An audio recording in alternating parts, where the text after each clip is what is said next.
Techsauce Global, sparking innovative thoughts.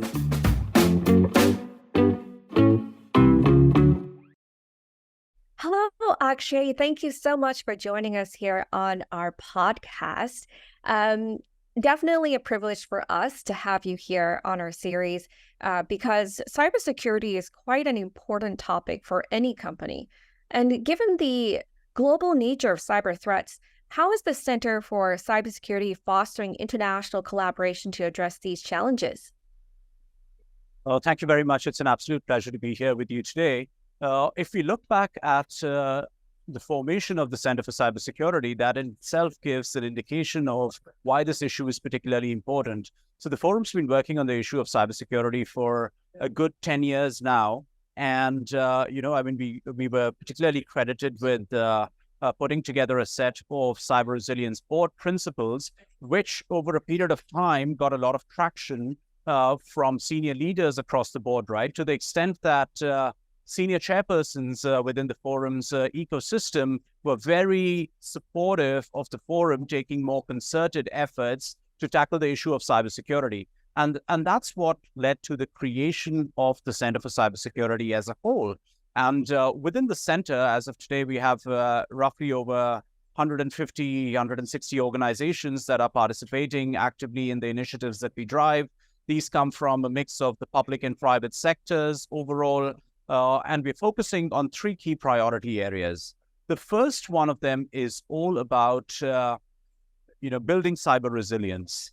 Now, for anybody following cyberspace over the years, the issue of cyber resilience is one that has become particularly important. So it's an acknowledged fact that there are lots of incidents that are taking place. We're seeing, I think a proliferation across the world. And in the face of that, there is no such thing as 100% cyber protection, right? So the conversation has shifted more towards resilience and what is it that we can do to bounce back from these incidents, and that's what makes us more cyber resilient, right? So the first pillar focuses a lot on that. Obviously, we have our foundational bodies of work, such as the board principles that are fundamental over there. But then in addition to that, we also do a lot of work with different sectors. So for example, our work on cyber resilience with the electricity industry, the oil and gas industry, manufacturing, to name a few. The second pillar that we're working on is around strengthening global cooperation, and we do it at two levels. The first is around cybercrime, where we have an initiative called the Partnership Against Cybercrime that brings together law enforcement agencies together with the private sector to see how we can systemically disrupt cybercrime. How can we collaborate to make sure that we're trying to stay ahead of cyber criminals in terms of how the threat actors are evolving, right? The second key initiative that we're focusing on is around building cyber capacity, or really sort of bridging the cyber talent gap. And here the idea is, how do we bridge this gap that exists in the workforce? How can we bring more people into pursuing cybersecurity as a career option? The final pillar of work that we focus on to address cybersecurity is more around navigating cyber frontiers, which is really all around how do we anticipate some of the threats on the horizon and how can we stay ahead? One of the flagship bodies of work that we come out with year on year is our report called the Global Cybersecurity Outlook that puts together perceptions of business leaders and cyber leaders in terms of how the cyber risk is evolving, what are some of the best practices that we need to undertake, and what are really the gaps, right?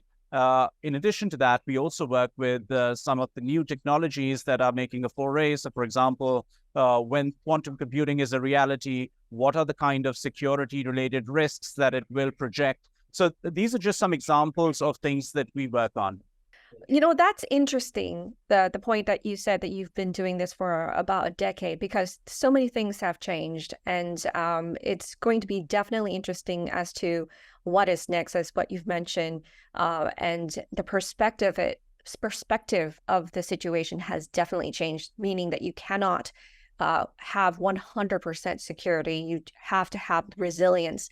So how do you see the evolving cybersecurity landscape impacting global economic stability and growth in the coming years? No, I think that's a great question. So the World Economic Forum on a year-on-year basis publishes the Global Risks Report, which is particularly well known. and widespread cybercrime and insecurity tends to feature among the top 10 risks over there. Now, if we are thinking about cybersecurity as an absolute threat, it is absolutely there. The second element is more about how cybersecurity is a threat multiplier.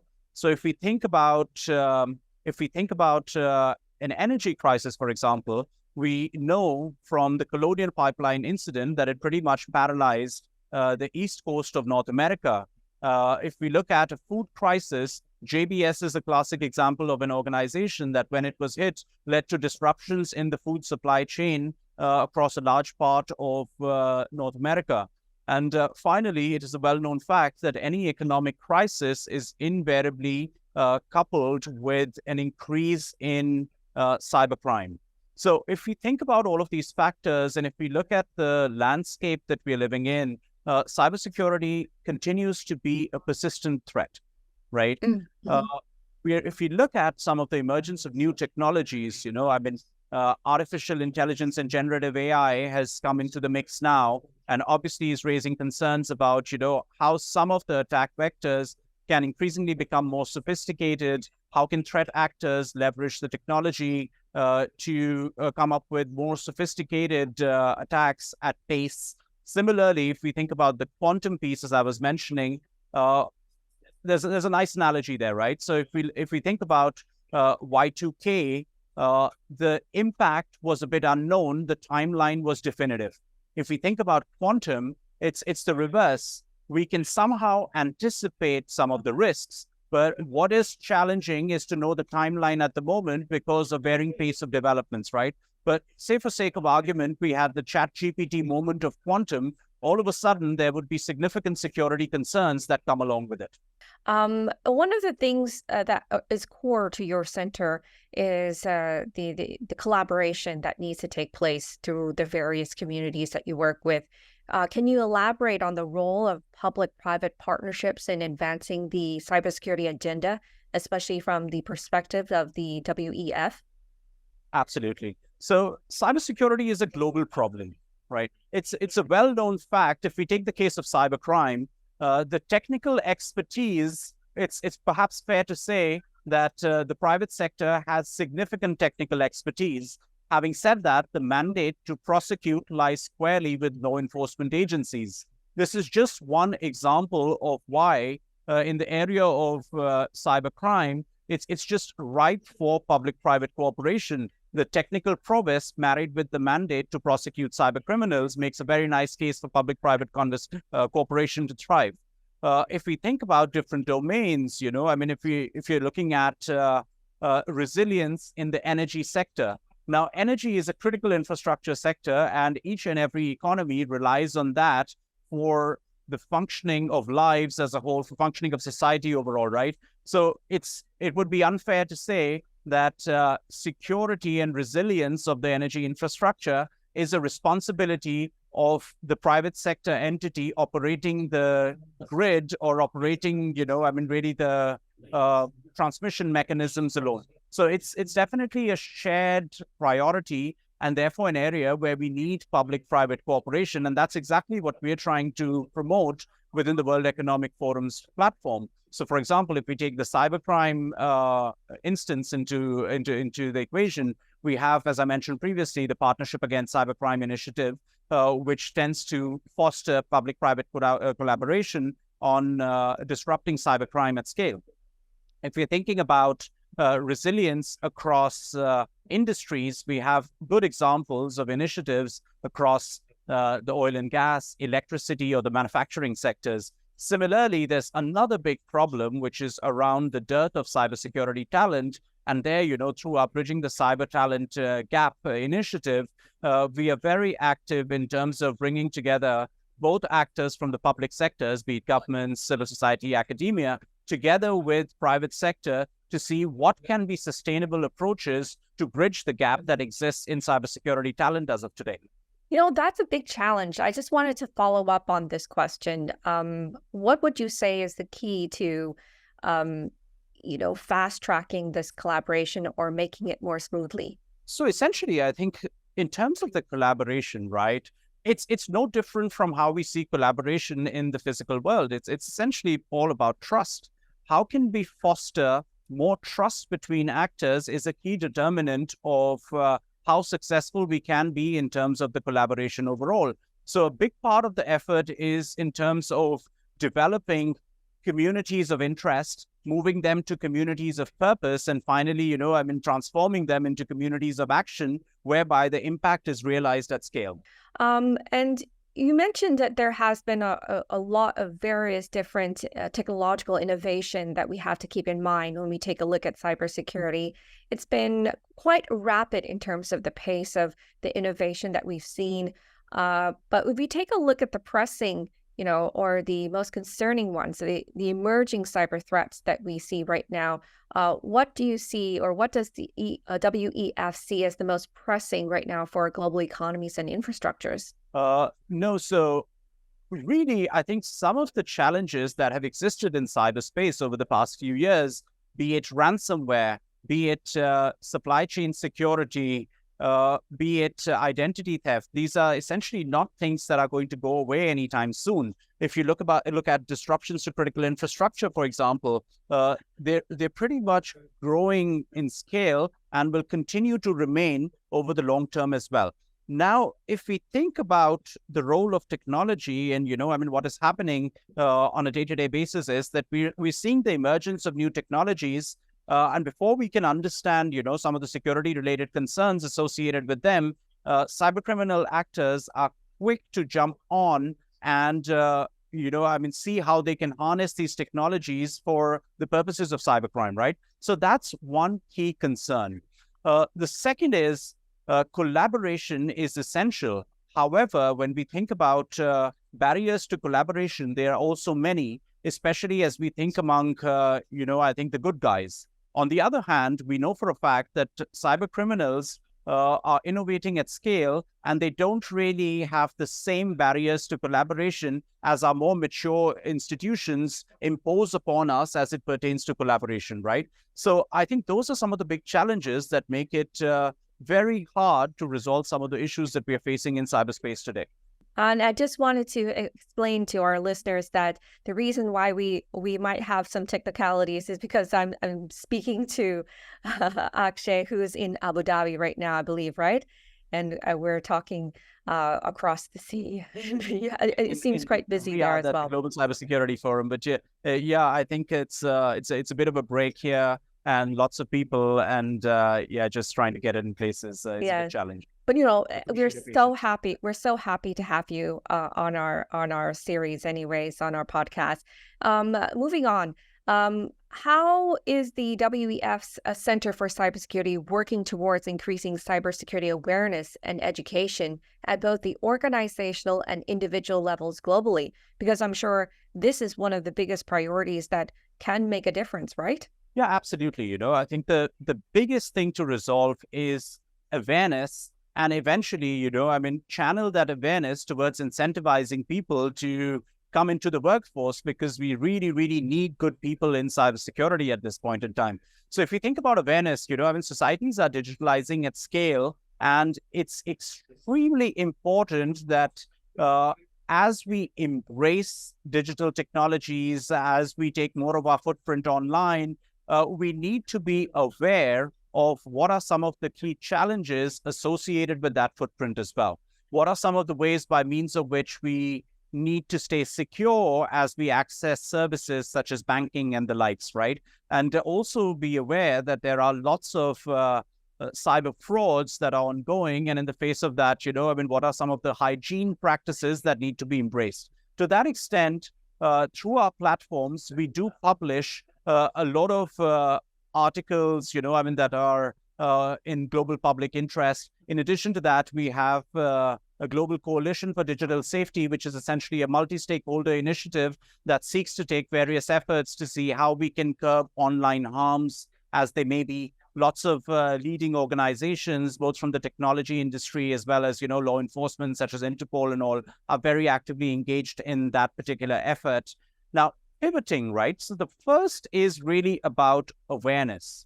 Once people are aware, not only do they embrace good cyber hygiene in their own personal lives. But the hope is that increasingly, a lot of our youth will start to think about promising careers in cybersecurity as well. So awareness is often linked with an curiosity, and that's what is really going to channel good talent into the cybersecurity workforce in the future.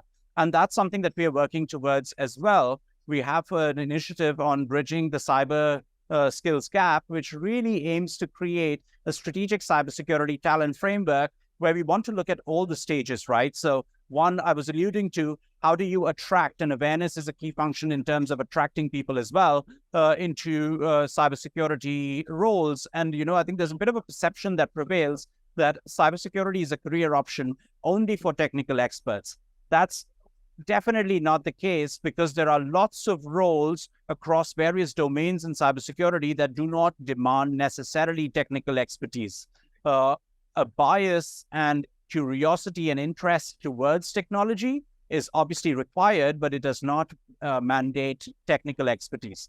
Once you bring people into the fold, ideally from lateral domains, how can you provide the right kind of curriculum and training programs that make them fit for purpose? I think that's the next step.